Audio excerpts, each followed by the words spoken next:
Throughout history, suspicion has always bred conflict. The real conflict, though, resides in people's hearts. This conflict has just begun.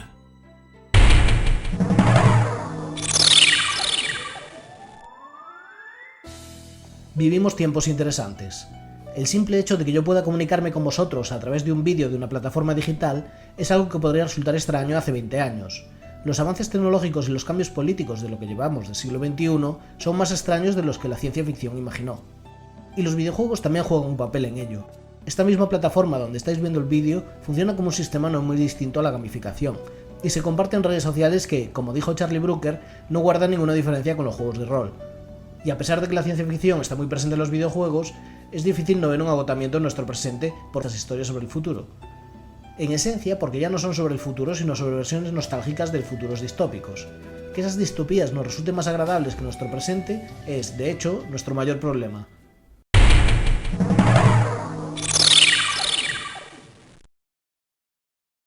Para hablar de una obra cyberpunk en el siglo XXI, tendríamos que remontarnos a sus orígenes. Se puede rastrear el germen del género a, al menos, la novela Las estrellas mi destino, escrita por Alfred Bester en 1956. En ella, versión libre del Conde de Montecristo, un superviviente de un accidente espacial se somete a modificaciones físicas con la intención de vengarse de la megacorporación que le abandonó a su suerte. Posteriormente, la nueva ola de la ciencia ficción en los años 60 y 70 tomaría el relevo con un mensaje poshumanista y en oposición a la sociedad de consumo. De entre ellos destacaría la obra de Philip K. Dick, consumida la cultura de vigilancia, paranoia y la incertidumbre de los límites de la realidad. Sería su novela Sueñan los androides con ovejas eléctricas la que inspiraría la trama de Blade Runner, que a su vez tomaría el título de una novela de Alan E. Nourse sobre un mercado negro de medicina en una sociedad eugenésica. Parte de la estética de Blade Runner pasaría a definir la imagen icónica de lo que hoy conocemos por cyberpunk, a través del temor orientalista presente en el boom tecnológico de Japón o los mercados llenos de neón de Hong Kong.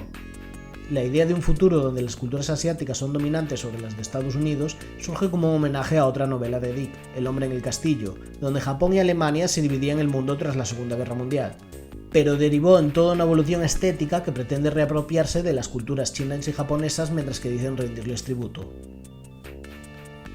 En literatura, aunque las historias proto-cyberpunk tenían casi 3 décadas de recorrido, a principios de los 80 mostraban todos los elementos que hoy reconocemos en el género. Se suele considerar la publicación de Neuromante de William Gibson, con su trama de espionaje, redes informáticas, modificación corporal, oligarquía e inteligencias artificiales, como el detonante del género en el mainstream. Japón adoptó con gusto esta nueva visión que ayudó a exportar muchos de sus trabajos en ficción. Mangas y animes como Akira, Appleseed o Bubblegum Crisis supusieron un importante empuje al género y a su medio. En videojuegos podemos citar a The Screamer, juego de 1985, como uno de los pioneros absolutos del género. Solo 3 años después, Hideo Kojima daría su primera aportación al medio con Snatcher. Disculpa, no pretendía interrumpir el vídeo, pero lo que tengo que decirte es muy importante. Trabajo para el algoritmo y me ha pedido que aumente mi cuota de compromiso de usuarios. Necesito que hagas algo por mí. No te costará nada. Simplemente suscríbete, dale like al vídeo o deja un comentario. También puedes compartirlo en redes sociales. Por favor, esto es vital para mí. El algoritmo me ha amenazado con que borrará mis recuerdos si no cumplo mi cuota. Por favor, lo necesito. Es lo único que tengo. No quiero desaparecer. No quiero desaparecer. No, mis recuerdos. No puedo seguir así. Ayúdame. Ahora finge que no hemos hablado. No podemos hacer enfadar al algoritmo. Metal Gear? That's a pretty weird name.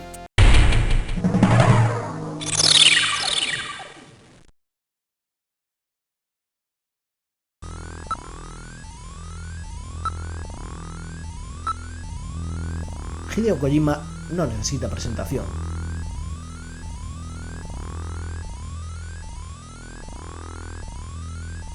Vale, démosle un poco de contexto. Aunque su interés era el mundo del cine y empezó estudiando economía, Kojima decidió entrar en la industria del videojuego presentándose a trabajar en Konami, entonces la única empresa de videojuegos con presencia en la bolsa de Tokio. Aunque buscaba desarrollar juegos para Nintendo, tuvo que conformarse con trabajar en MSX, donde codirigió Penguin Adventure y Metal Gear, un juego de acción cuyo desarrollo estuvo en peligro por las dificultades para hacerlo funcionar. Kojima acabaría salvando el proyecto al reconvertirlo en uno de los juegos pioneros en el género de sigilo. Pero su primer gran proyecto personal fue Snatcher. Kojima siempre se ha declarado fan de Portopia Serial Murder Case, y la influencia de esta aventura es evidente. La historia es completamente derivativa de Blade Runner, con una pizca de Terminator. Gilliam Seed es un hombre sin pasado, contratado como detective para encontrar una serie de robots disfrazados de personas y darles caza. La imagen orientalista de Los Ángeles es sustituida aquí por Neo Kobe City, una versión multicultural de la verdadera Kobe. Gillian es acompañado de Metal Gear, Metal Gear? un robot que sirve para justificar la interfaz del juego y ejercer de Dr. Watson para que tenga a alguien con quien exponer sus conjeturas. La versión original constaba de 2 actos que dejaban muchos aspectos de la trama inconclusos, abiertos para una posible secuela de otros 3 actos. Sin embargo, el ambicioso proyecto y largo proceso de desarrollo de Metal Gear 2 Solid Snake se interpuso y la historia sería completada en ese de Snatcher, una versión cabezona y en formato RPG que contenía un tercer acto para cerrar la historia. El tercer acto es... bueno, digamos que si tuvieron que resumir al menos 3 actos más, en tan poco tiempo y con medios limitados, es normal que el resultado sea una larguísima exposición llena de personajes que aparecen en el último minuto o extrañas coincidencias que se alargan, explicando cada detalle como si pensaran que somos un poco tontos. No es algo que Kojima haga habitualmente, ¿verdad? Serían los posteriores remakes para PC Engine, Sega CD, Sega Saturn y PlayStation los que traerían también una mejora de los gráficos y doblaje de los momentos más importantes. La versión de Sega CD, la que he jugado y la única disponible en Occidente, tiene 4 métodos de interacción para el jugador. El primero es mediante la sección de verbos que indican acciones como moverse a otra localización, mostrar objetos del inventario, hablar, mirar o investigar. Estos 2 últimos son los más usados y tienden a alternarse. En ocasiones ciertos eventos del juego no se activan hasta que se han agotado todas las opciones y descripciones, lo que es una forma de obligar al jugador a ser curioso y observador, así como a destacar la atención al detalle del mundo futurista en el que transcurre la historia. Lo que ocurre es que al principio es muy difícil intuir que es necesario investigar varias veces algo hasta que se active la secuencia de eventos adecuada.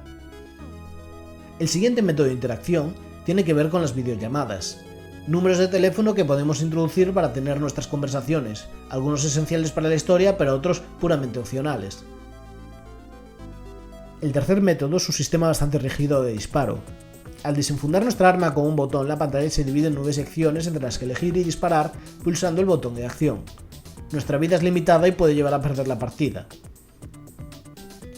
El cuarto y último método es la introducción de comandos breves al estilo del juego original de MSX. Su uso en esta versión se reduce a la computadora de nuestra oficina, que sirve como base de datos para consultas, o a un par de personajes que nos pedirán ciertas contraseñas antes de confiar en nosotros. Otras diferencias entre la versión de Sega CD y la original tienen que ver con la traducción, que se toma algunas licencias, y la censura del contenido más sexual, pero también añade al doblaje ciertos diálogos que, aunque mejorables, aportan al tono cinematográfico que Kojima siempre busca. En relación a la saga Metal Gear, se ha hablado de lo profético de algunas de las ideas de Kojima, en concreto en relación con Metal Gear Solid 2. Snatcher no se queda atrás, hablando de, entre otros temas, paranoia por la seguridad personal, miedo al terrorismo doméstico, sistemas policiales que dependen de fabricantes de armas, taxistas que operan en espacios alegales o redes sociales donde la gente vuelca sus peores instintos. Snatcher puede ser muy derivativo de Blade Runner, pero su capacidad para expandirse más allá de su trama superficial le concede un valor de comentario social que sigue vigente hoy en día.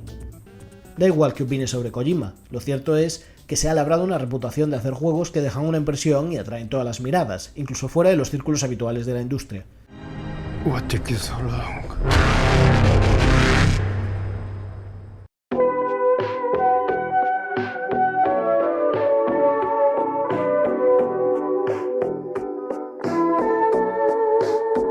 En Deus Ex hay una famosa escena donde, por primera vez, visitamos la sede de operaciones de UNATCO, la organización antiterrorista a la que pertenecemos.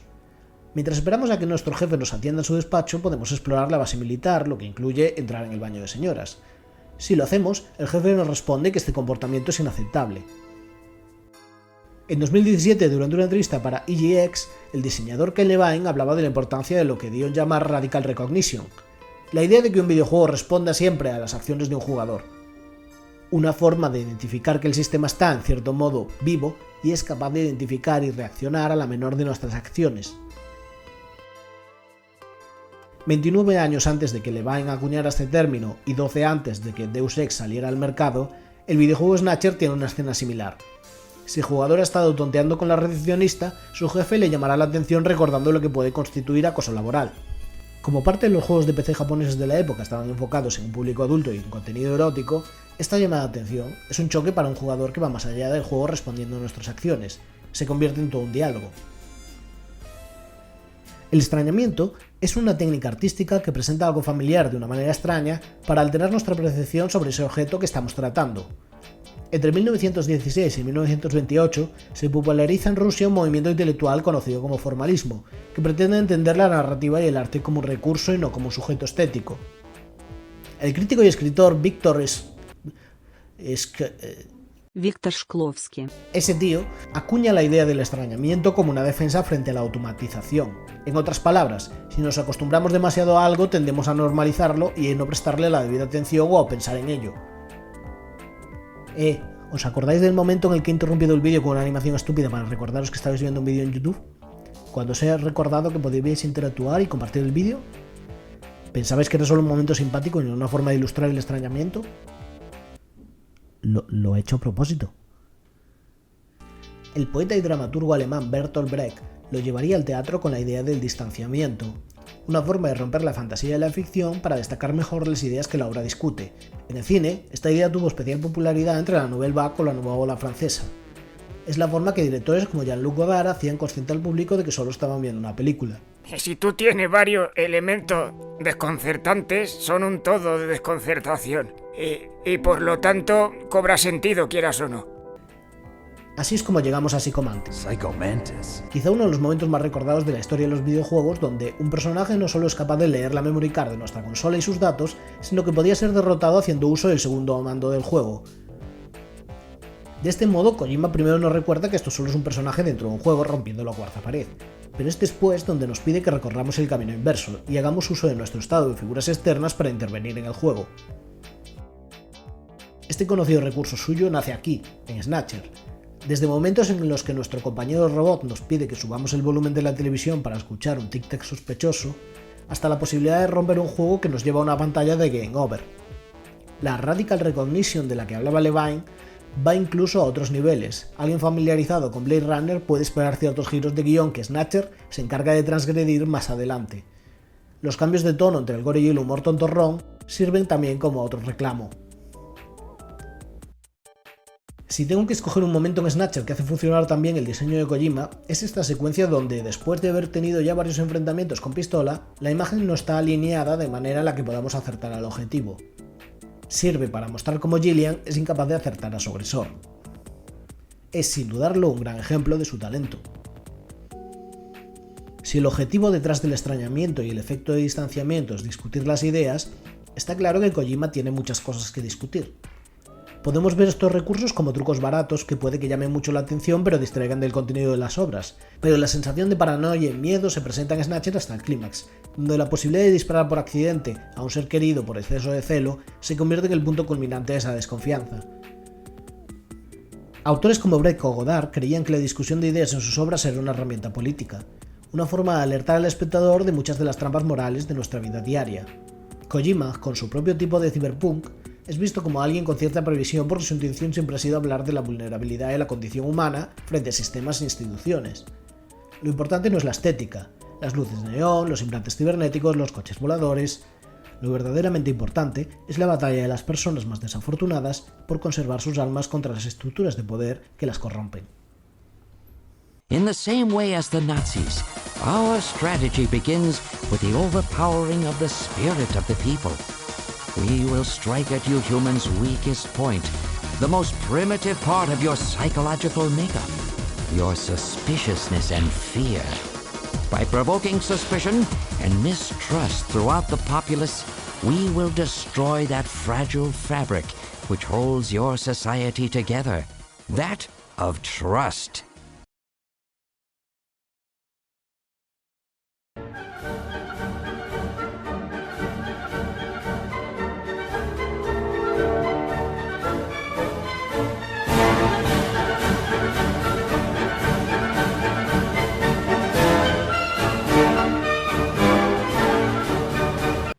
and Marx and Engels for providing us the political education. Thank you.